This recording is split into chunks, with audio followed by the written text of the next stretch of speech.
1 year. 365 days of unbearable silence. Emily knelt before Nathan's grave, the cold marble chilling her already icy fingers. Rain wept from the heavens, mirroring the tears she could no longer cry. A single red rose lay wilted, mirroring her own broken heart. The toy robot, Nathan's favorite, seemed to mock her with its painted smile. She remembered his laughter, the way his eyes lit up when he played. Now, only silence. The cemetery loomed, a menacing presence in the relentless rain. Each gust of wind whispered his name, a haunting lullaby. Emily shivered, clutching her thin coat tighter. Returning home offered no solace. The house, once filled with Nathan's boisterous laughter, now echoed with emptiness. Shadows danced in the flickering candlelight, each one taking the shape of her lost child. Sleep offered no escape, only a relentless parade of memories, both beautiful and agonizing.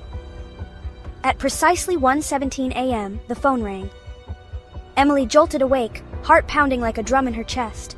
The caller ID displayed 2 chilling words. Incoming call. Nathan.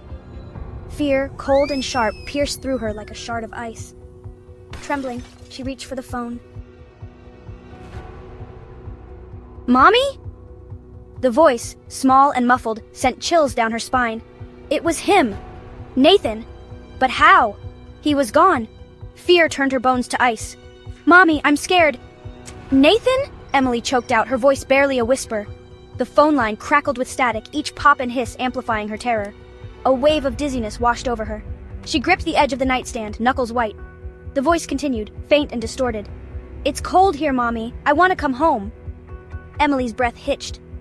Every instinct screamed at her to hang up, to run, to escape. But a mother's love, fierce and unyielding, rooted her to the spot. Night after night, the calls persisted, always at 1:17 a.m. Always Nathan's voice, pleading, whispering from some unknown abyss. Each call chipped away at her sanity, blurring the line between reality and nightmare. The house, once a sanctuary, became a prison of fear. The calls grew increasingly disturbing. Whispers transformed into sobs.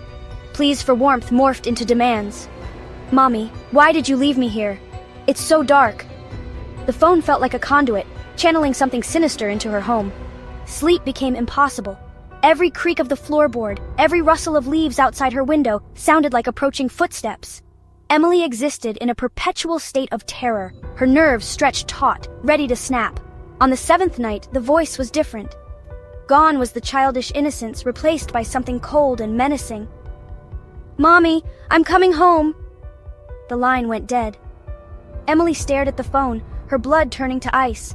A sudden crash from upstairs shattered the silence. Emily jumped, her heart pounding against her ribs.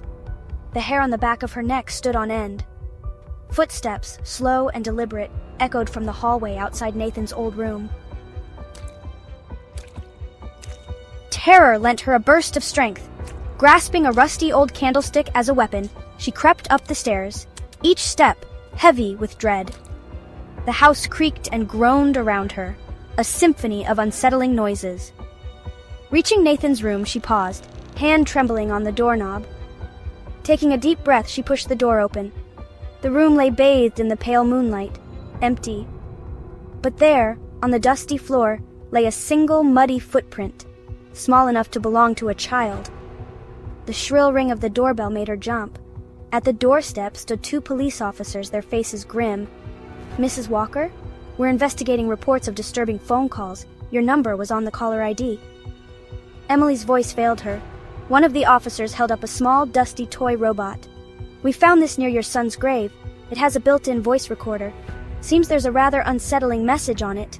The officer's voice trailed off, his face a mask of horrified understanding. The robot's painted smile seemed to mock her, a chilling reminder of the nightmare she couldn't escape.